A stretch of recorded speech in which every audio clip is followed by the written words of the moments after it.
শরতের ওই নীল আকাশে যেন ছেঁড়া ছেঁড়া শুভ্র মেঘ, সূর্যের আলোয় আলোকিত হয় চিরসবুজের দেশ।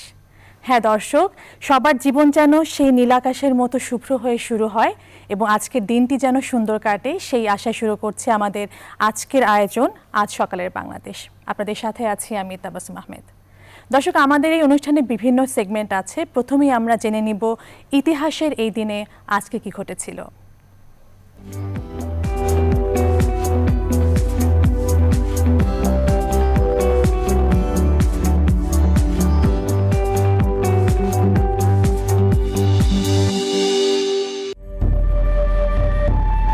আজ সোমবার ৯ নভেম্বর ২০২০, ২৪ কার্তিক ১৪২৭, ২১ রবিউল আওয়াল ১৪৪২ হিজরি। গ্রেগরিয়ান বর্ষপঞ্জি অনুসারে বছরের ৩১৩তম দিন। ১৭২৯ সালে স্পেনের সেভিল শহরে ঐতিহাসিক সেভিল চুক্তি স্বাক্ষরিত হয়। ইতিহাসের এই দিনে ১৯১৭ সালে রাশিয়ায় বিপ্লবের পর লেনিনের নেতৃত্বে গঠিত হয় শ্রমিক কৃষকের প্রথম সরকার। ১৯৫৩ সালে ফ্রান্স থেকে কম্বোডিয়া স্বাধীনতা লাভ করে। ১৯৬৫ সালে এই দিনে ব্রিটেনে হত্যার দায় মৃত্যুদণ্ড আইন রহিত ঘোষণা করা হয়। ১৯৭২ সালে মার্কিন যুক্তরাষ্ট্রে ২৫ লাখ বছরের পুরনো ফসিল উদ্ধার করা হয়। ১৯৮৯ সালে পূর্ব ও পশ্চিম জার্মানিকে বিভক্তিকারী বার্লিন প্রাচীর ২৮ বছর পর ভেঙে ফেলার কাজ শুরু হয়। ইতিহাসের এই দিনে ১৯৯০ সালে নেপালের রাজা বীরেন্দ্র নতুন সংবিধান চালু করে দলহীন পঞ্চায়েত ব্যবস্থার অবসান ঘটান। ১৯৯৯ সালে জাতিসংঘ সংস্থা ইউনেস্কো নির্বাহী পরিষদের নির্বাচনে বাংলাদেশ এশিয়া প্যাসিফিক গ্রুপ থেকে সদস্য নির্বাচিত হয়। ইতিহাসের এই দিনে ১৮২৮ সালে রাশিয়ার খ্যাতনামা উপন্যাস লেখক ইভান তুর্গেনেভ জন্ম নেন। ১৮৮৫ সালে জন্ম নেন হেরান ভাইল, তিনি ছিলেন জার্মান গণিতবিদ। ১৮৭৭ সালে জন্ম নেন আল্লামা মোহাম্মদ ইকবাল, তিনি ছিলেন বিভাগ পূর্ব ভারতবর্ষের ফার্সি ভাষী মুসলিম কবি, দার্শনিক ও রাজনীতিবিদ। ইতিহাসের এই দিনে মৃত্যু হয় ১৯৫৩ সালে ইংরেজ কবি ডিলান টমাসের। ১৯৫৩ সালে মৃত্যুবরণ করেন সৌদি আরবের বাদশাহ আব্দুল আজিজ ইবনে সৌদ। দর্শক, আমরা দেখছিলাম ইতিহাসের এই দিনে কি কি ঘটেছিল, বিশিষ্ট ঘটনাগুলো এবং বিশিষ্টজনদের জন্ম ও মৃত্যুর বিষয়গুলো। মানুষের জীবনে সুস্থ থাকার জন্য শরীর ও মনকে একইভাবে চাঙ্গা রাখা খুব জরুরি এবং এই ক্ষেত্রে সবচেয়ে বেশি গুরুত্বপূর্ণ ভূমিকা পালন করে যোগা। দর্শক, এবার আমাদের সেই যোগার সেগমেন্ট দেখে আসবো সেটি।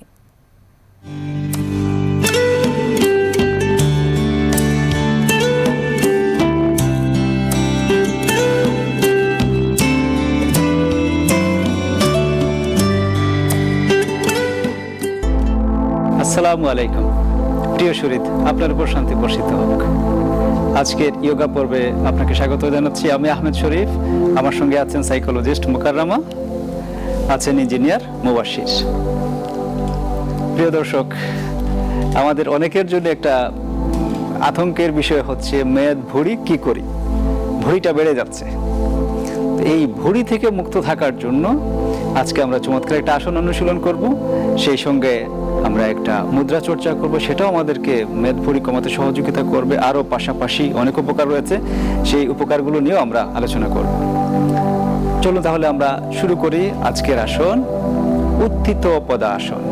উত্থিত পদাসন, উত্তোলন করা, পাটাকে উত্তোলন করা। পদ মানে হচ্ছে পা, সংস্কৃত পদ মানে হচ্ছে পা, আর উত্তোলন যখন আমরা করি তখন পদ প্লাস উত্তোলন পদ, তখন এটা উত্থিত পদাসন হয়ে যায়। তো আমরা পাটাকে আজকে উত্তোলন করব, লেগ লিফটিং। চমৎকার একটা আসন যোগাতে। তো লেগ লিফটিং করতে গেলে আমাদেরকে একটা পজিশনে চলে যেতে হবে, অর্থাৎ শোয়ার পজিশনে আমাদেরকে চলে যেতে হবে। তাহলে আমরা একটু আস্তে আস্তে শোয়ার প্রস্তুতি গ্রহণ করি। হ্যাঁ, আমরা একটু ঘুরে যাই। প্রথমে আমরা দণ্ডাসনে বসলাম, দণ্ডাসনে, হ্যাঁ দণ্ডাসনে। এবার দুই কোণের উপর ভর দিয়ে আমরা ধীরে ধীরে শুয়ে পড়বো। হ্যাঁ, এবার একটু আস্তে আস্তে শুয়ে পড়ি।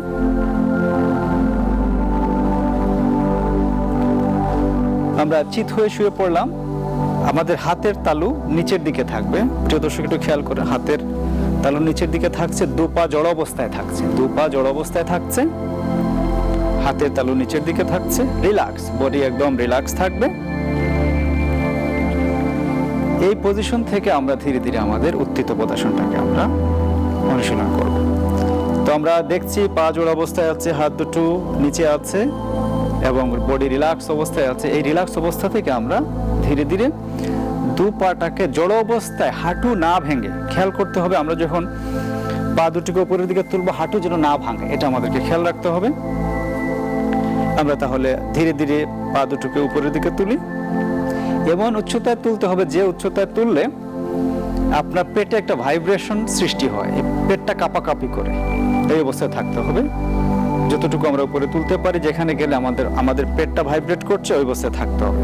কতক্ষণ? আপনার মেদ ভরি অনুসারে, বেশি থাকতে চাইলে বেশিক্ষণ থাকবেন। তো মিনিমাম 10 সেকেন্ড থেকে 30 সেকেন্ড আমাদেরকে অবস্থান করতে হবে। এবার ধীরে ধীরে আমরা একটু নামিয়ে ফেলি। প্রিয় দর্শক, এক্ষেত্রে দুই একটা পয়েন্ট আমরা নোট করতে চাই। তার মধ্যে একটা হচ্ছে, যখনই আমরা পাটাকে উপরের দিকে তুলছি, আমাদের হাঁটু দুটো পা একসঙ্গে জোড়া অবস্থায় থাকবে, হাঁটুটা কখনো ভাঁজ হবে না, এটা আমাদেরকে খেয়াল রাখতে হবে। তারপরে হাত দুটো পাশেই থাকছে এবং হাতের তালু নিচের দিকে থাকছে, এটা খেয়াল করতে হবে। পা কতটুকু উঠাবেন এটা নির্ভর করছে পেটে আপনার কোথায় গিয়ে বেশি চাপ অনুভূত হচ্ছে, কারণ এই চাপ অনুভূত হওয়াটাই হচ্ছে জরুরি। এটা যত বেশি আপনি এই চাপটা অনুভব করুন, তত আপনার পেটের যে অতিরিক্ত চর্বি আছে সেই চর্বিটা দূর হতে সহযোগিতা করবে। চলুন তাহলে আমরা আরেকবার একটু আসনটাকে ভালো করে দেখে নিই। আর প্রিয় দর্শক, আপনি যদি এই উচ্চতাটাকে ডিটারমিন করতে না পারেন, তাহলে সাধারণ একটা গ্রামার আছে, সেটা হচ্ছে আপনি পাটাকে উপরে তুলবেন, তুলে আপনার বুড়ো আঙ্গুল দুটোকে দেখার চেষ্টা করবেন, তাহলেই মোটামুটি একটা পজিশনে চলে যাবেন যেখান থেকে আপনার পেটে একটা ভাইব্রেশন সৃষ্টি হবে। তারপরে আপনি যখন এটা করতে করতে অভ্যস্ত হয়ে যাবেন, তখন দেখবেন যে উচ্চতায় রাখলে আপনার পেটে চাপ পড়ছে সেই উচ্চতায় আপনি রাখতে পারছেন। আপাতত আপনি নিজের পায়ের আঙ্গুল আপনি দেখার চেষ্টা করুন, তাহলে এই মিনিমাম উচ্চতাটাকে আপনি বজায় রাখতে পারবেন। তাহলে আমরা একটু ধীরে ধীরে একটু পা উপরের দিকে তুলি, জড় অবস্থায়, হ্যাঁ উঠছে, পা উঠছে, উঠছে, গুড। আর একটু প্রয়োজনে তুলেন, হ্যাঁ আর একটু তুলেন। এই কারো আর একটু উপরেও, পাটা আরো অনেকের উপরে উঠতে পারে, কারো আবার একটু নিচে গেলে ভাইব্রেট বেশি করতে পারে, সেটা আপনার উপর, আপনার শরীর অনুসারে আপনি এটাকে নির্ধারণ করে নেবেন। এবার ধীরে ধীরে আমরা নামিয়ে ফেলি। উত্থিত পদাসন, চমৎকার একটা আসন, উত্থিত পদাসন, লেগ লিফটিং। এবার তাহলে আমরা একটু আস্তে আস্তে উঠে বসি, উঠে পদ্মাসনে, বজ্রাসনে বসি আমরা, পদ্মাসন বা বজ্রাসন। তাহলে আমরা বজ্রাসনেই বসি। প্রিয় দর্শক, আমরা যে আসনটা দেখলাম সেই আসনটা হচ্ছে পেটের অতিরিক্ত চর্বি দূর করার জন্য চমৎকার একটা আসন। ইয়োগাতে অনেকগুলো আসন রয়েছে, তার মধ্যে কয়েকটা আসনের যদি নাম উল্লেখ করতে হয়, তার মধ্যে এটা হচ্ছে একটা আসন যে আসনটা পেটের অতিরিক্ত চর্বি কমাতে সহযোগিতা করে। আর কি করবে এই আসনটা অনুশীলন করলে? এই আসন করলে আপনার যাদের হার্নিয়া আছে তারা হার্নিয়া রোগ থেকে নিরাময় লাভ করতে পারবেন। এটা মেয়েদের জন্য খুবই উপকারী আসন। মেয়েদের ডিম্বাশয়ে প্রচুর রক্ত সঞ্চালন বাড়িয়ে ওভারিটাকে ভালো রাখে। তারপরে সহজে স্ত্রী রোগ হতে পারে না, যারা স্ত্রী রোগে ভুগছেন তারা এই আসনটিকে অনুশীলন করবেন, দেখবেন যে আপনি অনেকটাই এই ধরনের অসুখ বিসুখ থেকে মুক্ত থাকছেন। তাছাড়া যাদের হজমের সমস্যা রয়েছে, এটা হজম শক্তিটাকে বাড়ায়। এবং আমরা খেয়াল করে দেখেছি, যখন আমরা এই আসনটা অনুশীলন করি তখন আমাদের এই জায়গাগুলোতে, অর্থাৎ অ্যাবডোমিনাস রিজিয়নে প্রচণ্ড চাপ পড়ে এবং ইন্টারনাল যে অর্গান, আমাদের ইন্টারনাল অর্গান, লিভার, কিডনি, এই জিনিসগুলো খুব শক্তিশালী হয় এবং এই জায়গাগুলোতে কোনো অতিরিক্ত চর্বি জমতে পারে না। তো intestine, large intestine, small intestine, এদের কার্যক্ষমতা বেড়ে যায়, যার ফলে হজম শক্তি বৃদ্ধি পায়। পেটের পেশি, স্নায়ুতন্ত্রী, লিভার, স্প্লিন, এগুলোতে প্রচুর রক্ত সঞ্চালন বাড়িয়ে এগুলোর এক্সারসাইজ করে এই অঙ্গগুলোকে সুস্থ রাখে, সবল রাখে। উত্থিত পদাসন। তো এই আসনটাকে আমরা যত অনুশীলন করব তত আমাদের এই রিজিয়নটা শক্তিশালী হবে। এবং ইয়োগাতে, আধুনিক ইয়োগাতে সবচেয়ে গুরুত্বপূর্ণ বিষয় হচ্ছে মনোছবি। অর্থাৎ আপনি একটা আসন যখন করছেন, ধরেন আমরা আজকে যে আসনটা করলাম সেটা হচ্ছে উত্থিত পদাসন, লেগ লিফটিং।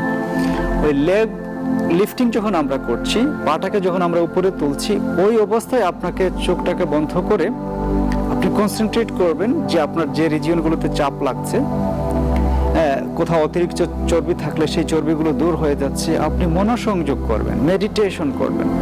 আপনার নিজের অঙ্গ সম্পর্কে, যে আসন করলে যে অঙ্গের উপকার হয় সেই অঙ্গে কেন্দ্রীভূত করবেন আপনার মনটাকে। এবং এটার উপকার হচ্ছে আপনি খেয়াল করে ব্লাড ফ্লো বাড়ছে, ব্লাড অফ হচ্ছে, আবার যাচ্ছে, এই যে আপনি ভিজুয়ালাইজ করলেন। আধুনিক মনোবিজ্ঞানের ভাষায় এই জিনিসটাকেই বলা হয় মনোছবি, মেন্টাল একটা পিকচার, ভিশন দেখবেন। এটাই যোগাতে একটা চমৎকার মাত্রা আপনাকে নিয়ে আসবে। তো আমরা এই ভিশনটাকে যেন বজায় রাখি, অর্থাৎ যখনই আমরা একটা আসন করছি, আসন অবস্থায় চোখ বন্ধ করে আমরা ভিজুয়ালাইজ করব যে আমার এই অঙ্গের উপকার হচ্ছে। আমরা মনোছবি দেখব, মনের চোখে ছবির মতো করে দেখব। তাহলে কি হবে? সাইকো নিউরো ইমিউনোলজি অনুসারে বিজ্ঞানের চমৎকার একটা শাখা, যে মনের শক্তিটাকে ব্যবহার করে সুস্থতা লাভ করা। তো আপনি যখন এই যোগার আসন করছেন, এই মনোছবিটাকে যখন যুক্ত করবেন, তখন মনের শক্তিটাও যুক্ত হচ্ছে, তখন আপনি দ্বিগুণ, তিনগুণ, বহুগুণ উপকার বেশি পাবেন।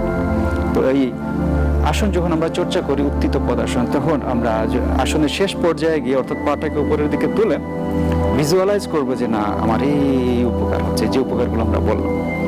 এবং এটা চমৎকার একটা আসন আমাদের এই মেদভুঁড়িটাকে কন্ট্রোলের জন্য। সুতরাং যারাই মনে করেন যে এটার অসুবিধায় আছেন, তারা এটাকে অনুশীলন করবেন, অনেক সুস্থ থাকবেন, প্রাণবন্ত থাকবেন।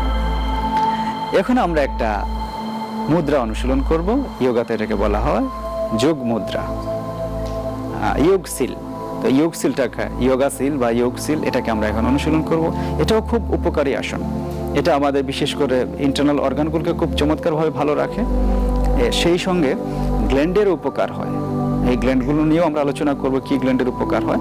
তাহলে আমরা এবার যোগ মুদ্রার দিকে অগ্রসর হয়। যোগ মুদ্রা কিভাবে করতে হয়, এটা করার জন্য প্রিয় দর্শক আমাদেরকে যে কাজটা করতে হবে, এটা বিশেষ মুদ্রা আয়ত্ত করতে হবে। অর্থাৎ হাত দুটোকে আমরা সামনে নেব, সামনে নিয়ে আমাদের মাঝখানের যে দুটো আঙ্গুল আছে, এই মাঝখানের দুটো আঙ্গুলকে আমরা একত্র করব এবং হাতটাকে এই স্টাইলে রাখবো। আমরা একটু হাত এই স্টাইলে রাখি,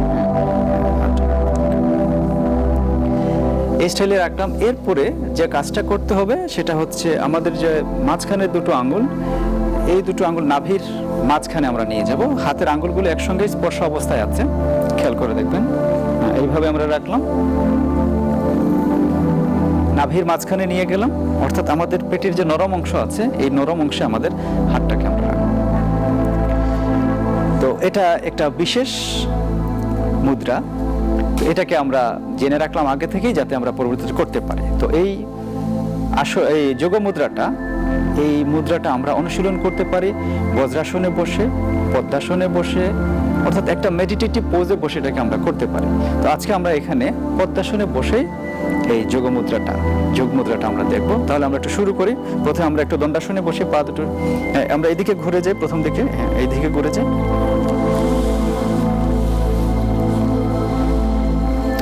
প্রথমে ডান পা নিয়ে আসি, বাম পা নিয়ে আসি। এই দণ্ডাসন থেকেই আমরা দুপা সামনে ছড়িয়ে বসলাম, এটা থেকেই আমরা পদ্মাসনটা করব। তো প্রথমে আমরা পদ্মাসনটা একটু দেখে নিই। ডান পাটাকে ভাঁজ করে নিই, পদ্মাসন করে। গুড। এবার বাম পাটাকে নিয়ে নিই, রিল্যাক্স, পাটাকে রিল্যাক্স করে রাখেন, মেরুদণ্ড সোজা থাকবে। আর যোগা স্মাইলিং ফেস নেই, আমাদেরকেই করতে হয়। যত আপনি একটা স্মাইলিং মুড নিয়ে আসবেন, মনটা ভালো থাকবে এবং আপনি উপকারটাও বেশি পাবেন। আমরা এখন যে আসনে বসে আছি সেটা হচ্ছে পদ্মাসন, লোটাস পোস্টার। এই লোটাস পোস্টারে বসে আজকে আমরা যোগ মুদ্রাটাকে অনুশীলন করব। এটা বজ্রাসনেও করা যায়, আমরা পদ্মাসনে বসেই করছি। এরপরে আমরা যে জিনিসটাকে অনুসরণ করবো সেটা হচ্ছে যে আগের যে মুদ্রাটা আমরা দেখলাম, আমাদের হাত দুটোকে আমরা বুকের সামনে নিয়ে আসি, এরকম এই অবস্থায়। এই অবস্থায় এবার এটা নাভিতে নিয়ে যাই। গুড, চমৎকার। এবার আমরা ধীরে ধীরে আমাদের কপালটাকে ভূমিতে স্পর্শ করানোর চেষ্টা করব। এবার ধীরে ধীরে আমরা ভূমিতে স্পর্শ করাই। আর কনুই দুটোকে আমরা দেহের সঙ্গে লাগিয়ে নেব। কনুই দুটো, প্রিয় দর্শক, কনুই দুটো একসঙ্গে থাকবে যতটুকু পারি আমরা। এই বডির সঙ্গে লেগে আছে, কনুইটা বডির সঙ্গে লেগে আছে। অনেকে লাগতে চাইবে না, কিন্তু না লাগলেও দুশ্চিন্তার কোনো কারণ নেই, চেষ্টা করতে থাকেন, আস্তে আস্তে লাগাবেন। অনেক সময় একটু রিল্যাক্স থাকে কারো, তো রিল্যাক্স থাকলেও দুশ্চিন্তার কারণে আস্তে আস্তে আপনি এটাকে অভ্যস্ত করবেন। এই অবস্থায় আমরা 10 সেকেন্ড থেকে 30 সেকেন্ড অবস্থান করব। তারপরে আমরা ধীরে ধীরে আগের পজিশনে চলে আসবে। এবার আমরা একটু ধীরে ধীরে আগের পজিশনে চলে আসি। হ্যাঁ, গুড। আস্তে আস্তে আস্তে আস্তে আর উঠেন, আর উঠেন। Good. এই হচ্ছে আমাদের যোগ মুদ্রা। যোগ মুদ্রা এটা খুবই একটা উপকারী একটা মুদ্রা, এটা আমরা অনুশীলন করব। আমরা প্রিয় দর্শক এবার একটু ফ্রন্ট থেকে একটা দেখে নেই আসনটাকে কিরকম লাগে। আমরা পদ্মাসন অবস্থায় একটু সামনের দিকে চলে যাই। হ্যাঁ, একটু একটু ঘুরে। Good.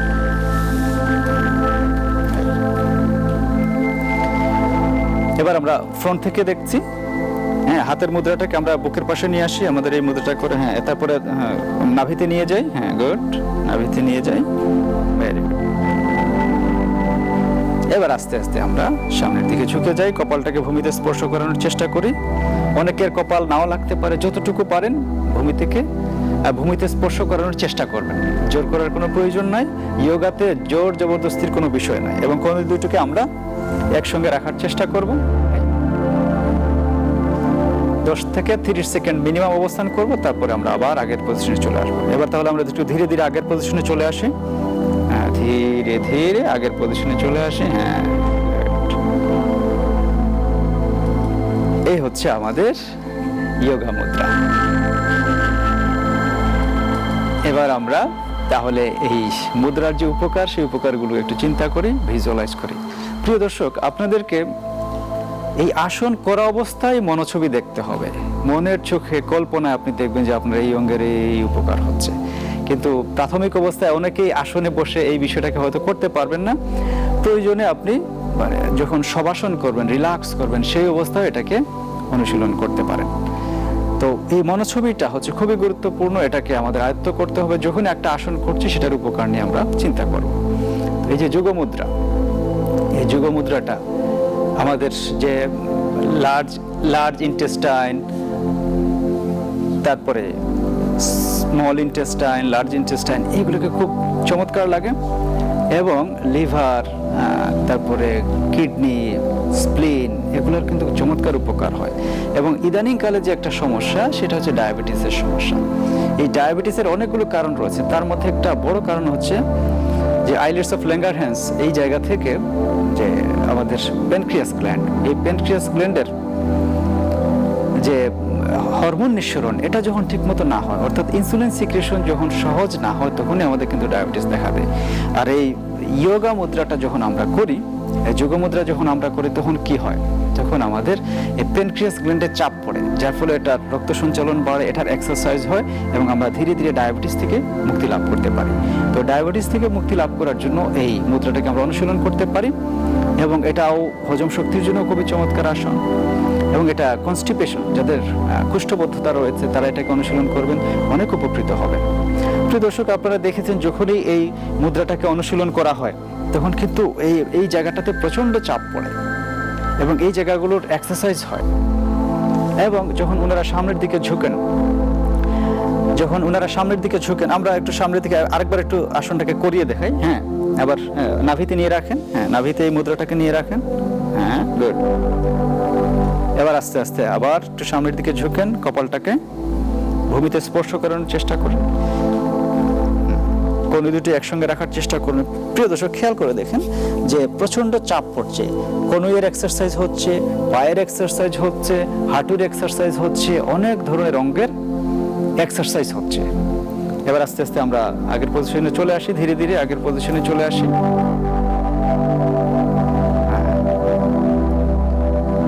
আমরা এটাকে আরেকবার দেখলাম যে চমৎকার ইন্টারনাল অর্গানগুলোর উপর একটা চাপ পড়ে এবং এটা আমাদের জন্য উপকার নিয়ে আসে। আরও অনেক উপকার রয়েছে, বিশেষ করে এই বস্তি প্রদেশের আমাদের lower part of the body, এই অংশের যে গ্ল্যান্ড, এই অংশের যে স্নায়ুমণ্ডলী, এগুলোকে সুস্থ রাখে, সবল রাখে।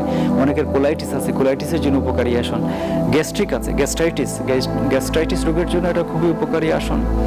এটা আমাদের যে পেট এবং কোমরে অতিরিক্ত অপ্রয়োজনীয় যে মেদ জমে আছে, সেই মেদ দূরীকরণে চমৎকার সহযোগিতা করে।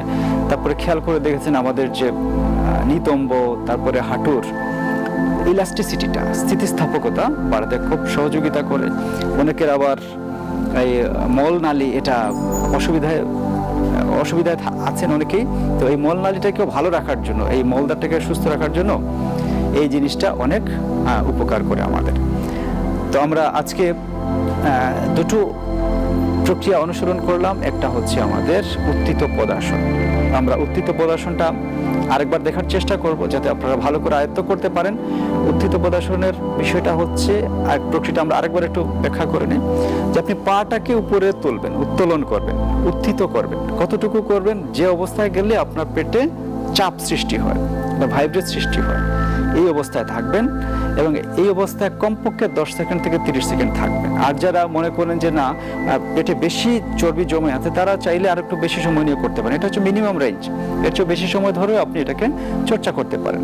তো বেশি সময় ধরে চর্চা করলে দেখবেন যে আপনার উপকারটাও বেশি হচ্ছে। তাহলে আমরা এই উত্থিত পদাসন এটাকে আরেকবার একটু দেখে নিই।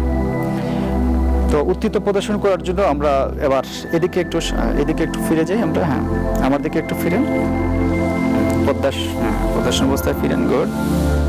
এবার দু পাটাকে আমরা ছড়িয়ে দিই,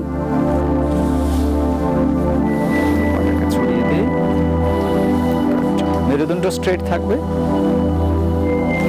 আমাদের মেরুদণ্ড স্ট্রেট থাকছে। এবার দুই কোণের উপর ভর দিয়ে আমরা ধীরে ধীরে শুয়ে পড়ব।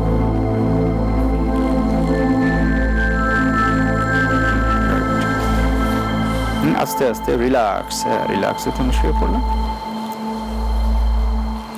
এবার হাঁটু ভাঁজ করা যাবে না, জড় অবস্থায় থাকবে।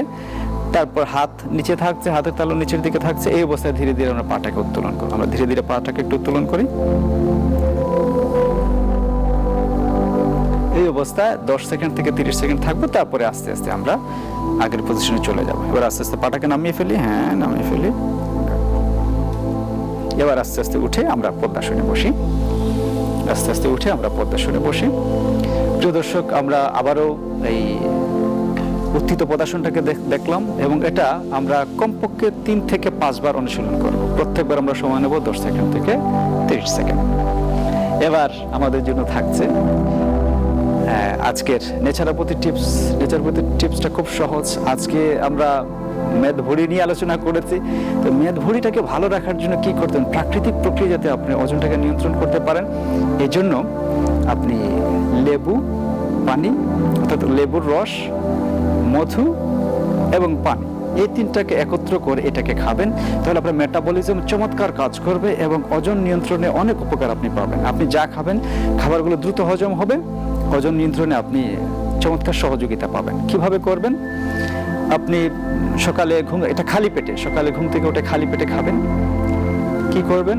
আপনি কিছু পানি আপনি গরম করবেন। গরম করে গ্লাসের অথবা মগের অর্ধেকে আপনি গরম পানি ঢালেন। এর মধ্যে আবার কিছু নরমাল পানি, অর্থাৎ যতটুকু গ্লাসে আপনি পানি নিলেন, অর্ধেক পানি যেটা নিলেন, সেই পরিমাণ নরমাল পানি আপনি যুক্ত করেন। তাহলে কি হয়ে গেল? এই পানিটাই কুসুম গরম পানি হয়ে গেল। এই কুসুম গরম পানিতে আপনি কি করবেন? 1 চামচ মধু দেবেন। আর লেবু যদি বড় হয় তাহলে এটাকে অর্ধেক করবেন। অর্ধেক করে এটার যতটুকু রস চিপে বের করা যায় সেটা, এই রসটুকু আপনি গ্লাসের মধ্যে দিয়ে দেবেন। আর যদি ছোট হয় পুরোটাই রসটা দিয়ে দেবেন। দিয়ে এটাকে ভালো করে নাড়েন। এই আপনার চমৎকার ওজন নিয়ন্ত্রণকারী একটা জাদুকরী বস্তু তৈরি হয়ে গেল। এটাকে আপনি কি করেন? খালি পেটে খেয়ে ফেলেন। আপনার ওজনটা দেখবেন যে আস্তে আস্তে পেটের ভুঁড়ি গায়েব হচ্ছে, এটা আস্তে আস্তে কমে যাচ্ছে। তো এটাকে অনুসরণ করবেন, অনেক ভালো থাকবেন, সুস্থ থাকবেন। তো আজকে আমরা এই আসন এবং মুদ্রা এবং নেচারোপ্যাথি টিপস, এটার মাধ্যমে আমাদের ওজনটাকে আমরা নিয়ন্ত্রণে রাখবো, শরীরটাকে সুস্থ রাখবো এবং সেই সঙ্গে চমৎকারভাবে আমাদের জীবনটাকে আমরা যাপন করব, হাসি খুশি থাকবো। যোগা মানেই আনন্দ, হাসি খুশি। সেই হাসি খুশিতে আপনারা ভরপুর থাকেন। পরবর্তী পর্বে আরো সুন্দর সুন্দর বিষয় নিয়ে আমরা আপনাদের সামনে উপস্থাপিত হবে। সেই পর্যন্ত সবাই ভালো থাকুন, সুস্থ থাকুন। আল্লাহ হাফেজ।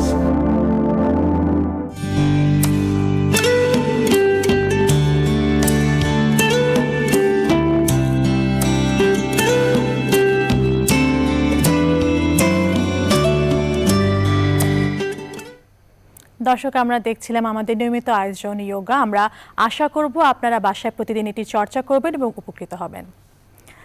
আজ সকালের বাংলাদেশের এই পর্যায়ে নিচ্ছি বিরতি, ফিরছি খুব শীঘ্রই। আবারও স্বাগত আজ সকালের বাংলাদেশে। দর্শক, এ পর্যায়ে আমরা যাব সংবাদপত্র পর্যালোচনায়। তবে তার আগে আমরা জেনে নিব আজ প্রকাশিত সংবাদপত্রগুলোতে কোন কোন শিরোনামগুলো প্রাধান্য পেয়েছে। দর্শক আমার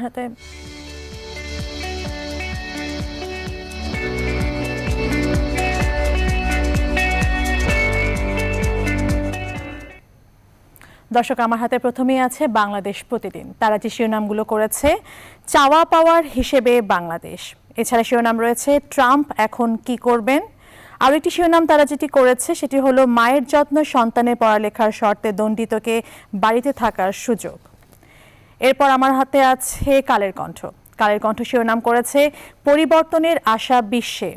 এছাড়া শিরোনাম রয়েছে গুগল, ফেসবুক, ইউটিউব থেকে রাজস্ব আদায়ের নির্দেশ হাইকোর্টের। আমার হাতে এরপর রয়েছে দর্শক প্রথম আলো। প্রথম আলো শিরোনাম করেছে ভিডিও ভাইরালের পর ভয়ে আত্মগোপনে নির্বাচন কর্মকর্তা।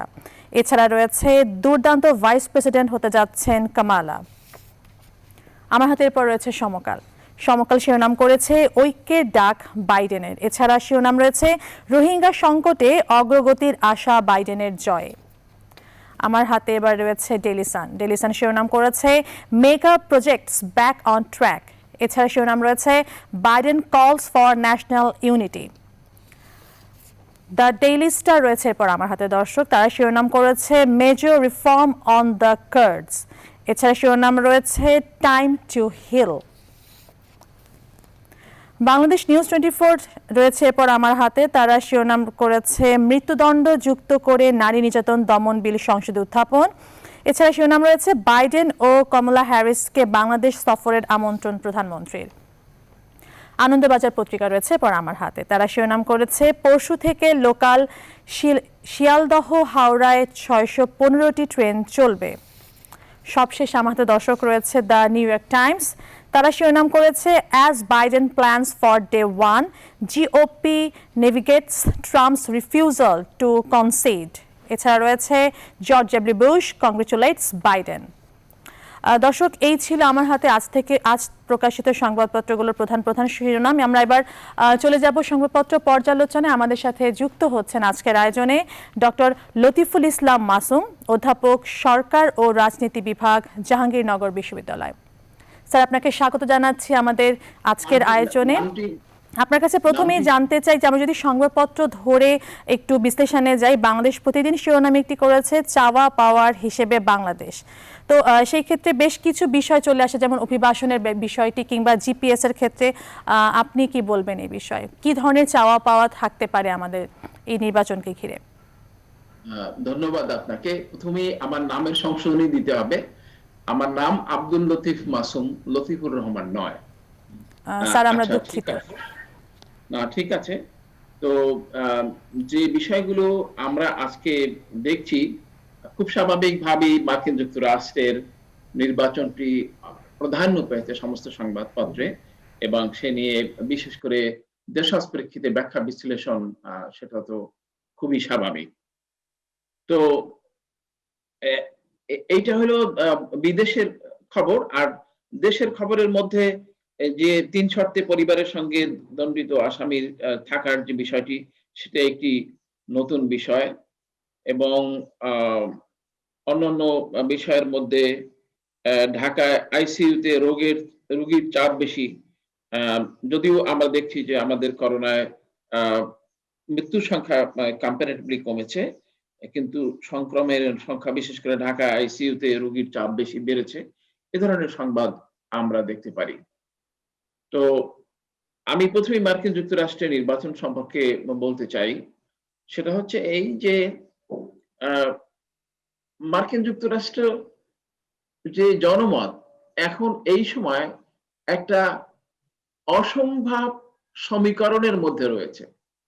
এই যে ট্রাম্প আহ্বান জানিয়েছে, জাতীয় ঐক্যের আহ্বান জানিয়েছেন, এই আহ্বানটি সম্ভবত সময়োচিত। তার কারণ হলো যে ইতিমধ্যে গত 4 বছরে যেমন মার্কিন যুক্তরাষ্ট্রের জাতীয় অভিবাসী গরিষ্ঠ এই দেশে যেমন জাতীয় ঐক্যের ক্ষেত্রে, পারস্পরিক সম্পর্কের ক্ষেত্রে শ্বেতকায়, কৃষ্ণকায়, অভিবাসী নয়, এইরকম যে বিভেদগুলো এসেছে, সেটি এখন একটি প্রান্ত সীমায় উপনীত হয়েছে। অর্থাৎ আমরা দেখতে পেয়েছি ভোটিং প্যাটার্নটা যদি আপনি নিরীক্ষা করেন, তাহলে আপনি দেখবেন যে সেই বাংলাদেশের রাজনীতির উদাহরণ দিলে সহজ হবে বোঝাটা, যে দুটো পক্ষ হয়ে গেছে, এবং দুপক্ষই কিন্তু পোলারাইজেশন বলেন বা জনমত বলেন বা তীব্রতা বলেন, ক্ষোভ বলেন, বিভক্তি বলেন, সেটি চরম পৌঁছেছে। এটা এই দেখেন, মাত্র 50 লক্ষ ভোটের ব্যবধান। ট্রাম্প কিন্তু বিপুল ভোট পেয়েছে, 7 কোটি ভোট সে পেয়েছে, আর বাইডেন পেয়েছে 7.5 কোটি। তার মানে হচ্ছে যে বিভাজনটা খুব তীব্র। এই তীব্র বিভাজনটা কেন হয়েছে আমরা জানি যে এর আগের যে ওবামা যখন প্রেসিডেন্ট হন, তখন মার্কিন রক্ষণশীল বা রক্ষণশীলদের মধ্যে এরকম একটা প্রবণতা কাজ করে যে আমেরিকা বোধহয় আমাদের হাতছাড়া হয়ে গেল। যেমন আমেরিকায় এসপি হান্টিংটন, মানে আমেরিকান জনগণের আইডেন্টিটি একটা ক্রাইসিস সৃষ্টি হবে, বা আমেরিকা তার মূল পরিচয় ভুলে যাবে, এ ধরনের কথা বাইডেন ওবামা নির্বাচিত হওয়ার পর শোনা যাচ্ছিল। এটা একটা ক্ষোভ। এমনকি আপনারা জানেন যে ওবামার ন্যাশনাল আইডেন্টিটি, অর্থাৎ মার্কিন যুক্তরাষ্ট্রের নাগরিকত্ব নিয়েই চ্যালেঞ্জ করেছেন অন্যরা। তো সেই ক্ষেত্রে একটা যে ক্ষোভ প্রকাশিত হয়েছে, ক্ষোভের মধ্যে ট্রাম্পের বিজয় ছিল স্বাভাবিক। অনেকেই আমরা মার্কিন জনমতের, ডেমোক্র্যাট গণতান্ত্রিক মন মানসিকতা, তাদের সচেতনতা সবকিছু মিলিয়ে বলেছি যে হিলারি ক্লিনটন হবে, কিন্তু জনমতের গভীর চাপ ছিল ট্রাম্পের পক্ষে। সেই চাপটি কিন্তু এখনো অনুভূত হয়েছে। এখানে এখন যেটা হচ্ছে, 3টি ঘটনা আমরা বলতে পারি। প্রথমত যে অভিবাসীরা এক হয়েছে ট্রাম্পের, মানে বাইডেনের পক্ষে। দ্বিতীয়ত কৃষ্ণকায়রা এক হয়েছে, এবং আমেরিকান জনমতের মধ্যে, আমেরিকান রক্ষণশীল জনমতের মধ্যে, শ্বেতকায়দের মধ্যে যে অংশ লিগ্যাল, উদার এবং নিয়মতান্ত্রিক বা শোভন মাত্রায় বিশ্বাস করেন, তারা ট্রাম্পের উপরে তার গভর্নেন্সের জন্য, তার যে ভাষাগত যে সমস্যা বা তার আচরণগত যে সমস্যা, এটির কারণে, এবং অবশেষে আমরা সবাই জানি যে তার যে করোনা মোকাবেলায় তার যে ব্যর্থতা, সেই ব্যর্থতা মোকাবেলার জন্য মূল জনগোষ্ঠীর একটা বিরাট অংশ যদি বাইডেনের পিছনে সমবেত না হতো, তাহলে কিন্তু এই বিজয় সম্ভব ছিল না। আমরা সবাই বুঝি যে 60% হচ্ছে মার্কিন যুক্তরাষ্ট্রের মূল জনগণ, যদি করে আমরা বলি, শতকায় এভাবে বলা উচিত নয়। তো তারা তাদের অন্তত আমার ধারণা যে 30% মানে আজকে বাইডেনের পক্ষে না হতো, তাহলে পরে আমরা এই বাইডেনের এই বিজয় দেখতাম না। স্যার, আমি দুঃখিত আপনাকে ইন্টারাপ্ট করার জন্য। আমি আরেকটি ব্যাপার একটু জানতে চাচ্ছিলাম যে আমাদের সমকাল পত্রিকায় একটি শিরোনাম এসেছে, রোহিঙ্গা সংকটে অগ্রগতির আশা, বাইডেনের জয়। রোহিঙ্গার যে সংকট, এটার অগ্রগতি হওয়ার কোনো সম্ভাবনা আছে কিনা? আমরা যদি একটু পূর্বের ইতিহাস ঘেটে বলি, সেই ক্ষেত্রে বাইডেনের এই জয় আমাদের মানে রোহিঙ্গা ব্যাপারে কোনো অগ্রগতি আসতে পারে কিনা? আপনার কাছে কি মনে হচ্ছে, কোনো সম্ভাবনা কি আছে? আমার কাছে মনে হয়েছে যে একটু অগ্রগতি হবে। আমরা সবাই বিশ্বাস করি, সবাই জানি যে মার্কিন যুক্তরাষ্ট্রের মূল পররাষ্ট্রনীতিতে সরকার পরিবর্তন হলো, মানে তার ন্যাশনাল ইন্টারেস্ট বা জাতীয় স্বার্থকেই সর্বাধিকার দেয়। সেই প্রসঙ্গে কথাটা এভাবে বলা হয় যে United states doesn't have any permanent friend or foe but has got permanent interest. মার্কিন যুক্তরাষ্ট্রের চিরশত্রু চিরমিত্র বলতে কোনো কথা নেই, আছে চিরস্বার্থ। এই চিরস্বার্থকে এগিয়ে নেওয়ার জন্য তারা সবাই বিশ্লেষকরা বলছেন যে বাইডেন প্রেসিডেন্ট হলো তেমন কোনো পরিবর্তন হবে না। তবে আমরা অধিকতর আশা করতে পারি এই কারণে যে ওবামার সময় আমরা বড় ধরনের একটা চাপ দেখেছি মায়ানমারের উপর। আপনারা জানেন যে মায়ানমারের সাথে যে সম্পর্কটা, সেটাও ওই সময়ই ডেভেলপ করে। আপনি যদি কাউকে চাপে রাখতে চান, তাহলে অবশ্যই আপনাকে তার কাছাকাছি যেতে হবে। সুতরাং এখন এমনিতেই মার্কিন যুক্তরাষ্ট্রের যে অনুসৃত নীতি, গণতান্ত্রিক নীতিবোধ, মানবাধিকার এবং সুশাসনের যে নীতিমালা তারা পররাষ্ট্র নীতির ক্ষেত্রেও অনুসরণ করেন, সেক্ষেত্রে এই চাপটি মৃদু চাপ ছিল। আমার মনে হয়েছে যে অন্য যে কোনো রাষ্ট্রের চেয়ে এই ট্রাম্পের সময়ও আমরা চীনের, আমাদের বন্ধু রাষ্ট্র চীনের উপর নির্ভর করি, ততটা আমরা শক্তভাবে সাহায্য পাইনি তাদের। এই অভিযোগ ভারতের বিরুদ্ধেও ভারত আমাদেরকে শক্তভাবে সাহায্য করেনি, তাদের জাতীয় স্বার্থ তারা দেখেছে। কিন্তু দূরের রাষ্ট্র মার্কিন যুক্তরাষ্ট্র কিন্তু এই রোহিঙ্গা ইস্যুতে বরাবর একটা কনসিস্টেন্সি, একটা ধারাবাহিকতা তারা বজায় রেখেছে। এই সেদিনও তারা বলেছে, মার্কিন যুক্তরাষ্ট্রের উপপররাষ্ট্রমন্ত্রী যখন এখানে এসেছেন তখন এই রোহিঙ্গা ইস্যুতে মার্কিন যুক্তরাষ্ট্রের সম্পর্কের ধারাবাহিকতা আমরা লক্ষ্য করেছি। এবং সেই চাপে অনেকটা মানে চীন আরেকটু মৃদু হয়েছে, আরেকটু ভারত আরেকটু মৃদু হয়েছে। এই চাপ আরো বাড়বে বলে আমি বিশ্বাস করি। তার কারণ তাদের অনুষ্ঠিত পররাষ্ট্রনীতি, বিশেষ পার্টিকুলারলি রিপাবলিকান পার্টিকুলারলি ডেমোক্র্যাটদের যে মানে অনুষ্ঠিত পররাষ্ট্রনীতি, সেই কারণে বহির্বিশ্বে মানবাধিকার, সুশাসন, গণতান্ত্রিক বিধি ব্যবস্থার প্রতি তাদের দৃঢ় সমর্থনের বিষয়টি আরো সামনে আসবে। স্যার, আপনাকে অসংখ্য ধন্যবাদ আমাদের সাথে যুক্ত হওয়ার জন্য। দর্শক, আমাদের সাথে পর্যালোচনায় যুক্ত হয়েছিলেন ডক্টর আব্দুল লতিফ মাসুম, অধ্যাপক, সরকার ও রাজনীতি বিভাগ, জাহাঙ্গীরনগর বিশ্ববিদ্যালয়। দর্শক, আমরা এই পর্যায়ে চলে যাব আমাদের নিয়মিত আয়োজন রাশিফলে। আজকের দিনে কার ভাগ্য কোন দিকে মোড় নিতে পারে জেনে আসবো কেসি পালের কাছ থেকে।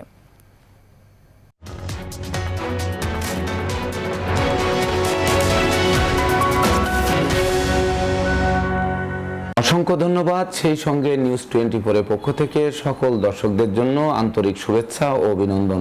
সর্বপ্রথম মেষ রাশি জাত ব্যক্তি যারা আছেন তাদের জন্য আজকের দিনটিতে বিশেষ করে জীবন সাথী, শ্বশুরালয় ও মাতুলালয় থেকে প্রচুর সহযোগিতা পাবেন। তাছাড়া দীর্ঘদিনের দাম্পত্য পারিবারিক কলহ বিবাদের মীমাংসা হবে, গৃহবাড়ি অতিথি সমাগমে মুখর হয়ে থাকবে, এমনকি নিঃসন্তান দম্পতিদের কোল আলোকিত হয়ে থাকবে। এবার বৃষ রাশি জাত ব্যক্তি যারা আছেন তাদের জন্য আজকের দিনটিতে সিজনাল রোগ ব্যাধির সাথে সাথে পুরাতন ক্রনিক ব্যাধি পীড়ার প্রকোপ চাঙ্গা হয়ে উঠতে পারে। অবশ্য শ্রমিক কর্মচারীদের মনে মালিক প্রীতি দেখা দেবে, তথাপিও দুর্ঘটনা ও অপ্রীতিকর ঘটনা এড়াতে ভিড় ভাড় মিছিল মিটিং বর্জন করতে হবে। তাছাড়া প্রেমী যুগলকে সতর্কতার সাথে চলাফেরা করতে হবে, নচেত অর্থ, মান, এমনকি রাজদণ্ডে দণ্ডিত হতে পারেন। এবার মিথুন রাশির জাত ব্যক্তি যারা আছেন তাদের মধ্যে যারা শিক্ষার্থী আছেন তাদের মনোবল 10 গুণ চাঙ্গা হয়ে উঠবে, এমনকি প্রতিযোগিতামূলক পরীক্ষায় জয়লাভ করবেন, এমনকি সদ্য সমাপ্ত শিক্ষার্থীদের কর্মপ্রাপ্তির বাসনা পূরণ করবে। সেই সঙ্গে পিতামাতার কাছ থেকে ভরপুর সাহায্য সহযোগিতা ও আশীর্বাদ প্রাপ্ত হবেন। এবার কর্কট রাশির জাত ব্যক্তি যারা আছেন তাদের জন্য আজকের দিনটিতে বিশেষ করে দীর্ঘদিনের দাম্পত্য ও পারিবারিক কলহ বিবাদ কোনো বয়স্ক লোকের সহযোগিতায় মীমাংসা হবে। তাছাড়া মালিক ভাড়াটিয়ার মতানৈক্য দূরীভূত হতে পারে, সহকর্মী ও অংশীদারদের কাছ থেকে পূর্ণ সহযোগিতা পেতে পারেন, যার ফলে আটকে থাকা কাজ সচল হতে পারে, এমনকি বিদেশ গমনের স্বপ্ন পূরণের দিকে ধাবিত হবে। এবার সিংহ রাশি জাত ব্যক্তি যারা আছেন তাদের জন্য আজকের দিনটিতে গৃহবাড়িতে কোনো না কোনো মাঙ্গলিক অনুষ্ঠান অনুষ্ঠিত হওয়ায় ভাই বোন আত্মীয় পরিজনদের সাথে প্রীতির বন্ধন রচিত হবে, এমনকি শত্রু ও বিরোধী পক্ষরা আপনার উন্নয়ন ও প্রভাব প্রতিপত্তির বাড়বাড়ন্ত দেখে পিছু হটতে বাধ্য হবে। তাছাড়া বিবাহযোগ্যদের বিবাহের পূর্ব প্রস্তুতি নিতে হবে। এবার কন্যা রাশির জাত ব্যক্তি যারা আছেন তাদের জন্য আজকের দিনটিতে হাত বাড়ালেই নিত্য নতুন সুযোগ এসে হাজির হবে, এমনকি শূন্য পকেট পূর্ণ হয়ে উঠবে, সেই সঙ্গে ঋণ মুক্তির পথ প্রশস্ত হবে।